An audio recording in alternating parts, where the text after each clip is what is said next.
How's it going, y'all? This is Alex, and my mammal is the pronghorn. So the pronghorn is a member of the family Antilocapridae. They're actually the last remaining species of that family.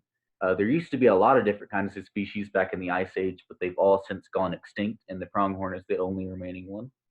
And their closest living relatives are actually the okapi and the giraffe over in Africa. They are also endemic to North America, meaning they're unique to this continent. You won't find them anywhere else but America. They're a herd animal. They live in prairie-like ecosystems, much like we have around here. I'm sure most of you at one point or another have probably seen one. They have horn-like structures, very unique curved horns. I say horn-like because, as Dr. Claire has explained before, true horns don't shed, and pronghorn actually do shed their horns. So they have this bony center, and then they have the sheath, the outside part, and they actually shed the sheath once a year and then regrow it. So they don't have true horns, but they're not antlers either. They're very easily identifiable. You can see them from a long ways away.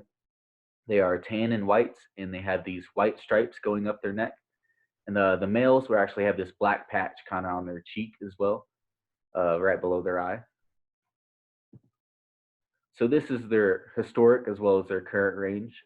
As I'm sure you can probably tell, they occupy a lot less land than they once did. However, they are on the rebound. So in 1920, there were somewhere around only 13,000 of them left. And today, thanks to creating more habitat and enforcing regulations, there's actually around 1 million. So pronghorn are really freaking fast. They're the fastest land mammal in North America. They can actually reach speeds up to around 60 miles per hour. They can't go quite as fast as a cheetah. However, they can outpace them, so they can maintain those speeds for longer, which makes sense because the trait of speed actually evolved due to an evolutionary arms race with the now extinct American cheetah, as Claire has talked before about. So America, basically back around the Ice Age, was kind of like its Serengeti with tons of different megafauna, much like you would see in Africa today. And then pronghorn were preyed upon by cheetah.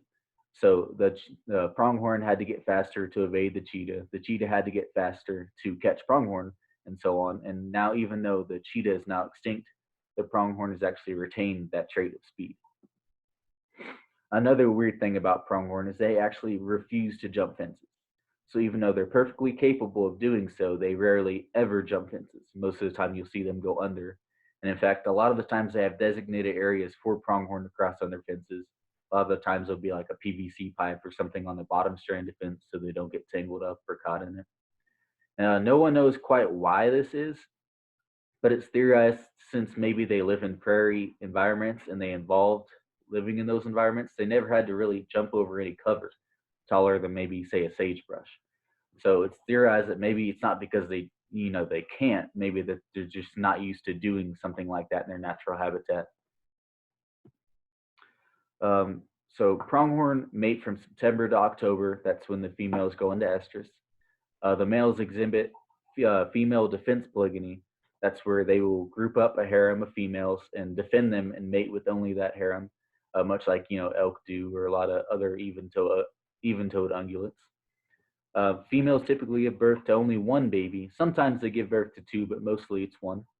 And within 3 weeks, that baby can actually keep pace with the herd, so they grow very quickly. They also have the second largest land migration in North America. So they migrate around 150 miles between the Green River Valley in Wyoming to Grand Teton National Park.